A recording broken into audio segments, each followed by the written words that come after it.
Hi friends, என் கையில இப்போ புதினா செடி வச்சிருக்கேன்.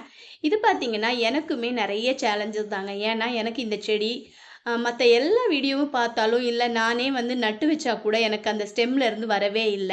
வேர் பிடிக்க மாட்டேங்குது, காஞ்சு போயிரும். அதனால நான் இப்போ எடுத்திருக்கேன். இது பார்த்தீங்கன்னா, ஒரு 8 இன்ச் தொட்டி எடுத்திருக்கேன். அதுவும் நல்ல அகலமான ஸ்கொயரான தொட்டி. வீட்டுக்கு அப்படிங்கிறதுனால நான் வந்து ஒயிட் கலர்ல நல்ல ஃபேன்சியான பாட் எடுத்திருக்கேன். இதில அடியில ஃபுல்லும் பார்த்தீங்கன்னா, நல்ல இலையெல்லாம் காஞ்சு போன இலை இருக்குல்ல, அத எடுத்து போட்டு, அதுக்கு மேல கொஞ்சம் மண்ணு போட்டிருக்கேன்.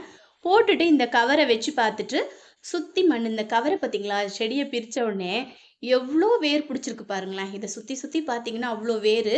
அதே மாதிரி இந்த புதினா வந்து ரூட்ல இருந்து ஃபார்ம் ஆயி வர்றது தான். இதுக்குன்னு தனி விதையெல்லாம் கிடையாது. ஸோ ஸ்டெம் ப்ராபகேஷன் தான். சென்டரா வச்சுட்டு நல்லா மண்ணு போட்டு மூடி, தண்ணியும் ஊத்திட்டேன். நான் ஏன் இந்த செடிய இப்ப எடுத்து காமிக்கிறேன் அப்டின்னா, என்ன மாதிரி நெறைய பேருக்கு இது வந்து ஒரு சேலஞ்சான விஷயமா தான் இருக்கும்.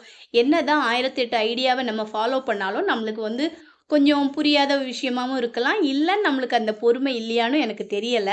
அதனால நான் வந்து இந்த செடிய வச்சு இப்ப நெறைய பேருக்கு என்ன மாரி இருக்கிறவங்க எத்தனையோ பேர் இருப்பாங்க. நெறைய பேரு எப்படி சொல்றது? நெறைய பேர் சக்சஸ் ஆயிருக்கலாம். நெறைய பேர் தோல்வியும் அடைஞ்சிருக்கலாம். நான் நெறையவே புதினாவுல வந்து தோல்வி அடைஞ்சிருக்கேன். அதனால தான் இந்த வீடியோ. பார்த்தீங்கன்னா, செடிய வச்சு விட்டுட்டு, நல்லா தண்ணி ஊத்தி, இப்போ ஒரு 2 நாளைக்கு நிழல்ல வச்சுட்டு, அதுக்கப்புறம் எடுத்து வெயில்ல வைக்க போறேன். இது வந்து நம்ம அடிக்கடி கட் பண்ணி யூஸ் பண்ணிக்கிட்டே இருக்கலாம். ஸோ, நம்மளுக்கு தேவையான புதினா எப்பவுமே கிடைச்சுக்கிட்டு இருக்கும். இந்த ஐடியாவும் நீங்களும் ஃபாலோ பண்ணுங்க. உங்களுக்கு புடிச்சிருந்ததுன்னா, என்னோட சேனல கண்டிப்பா லைக் பண்ணுங்க, ஷேர் பண்ணுங்க.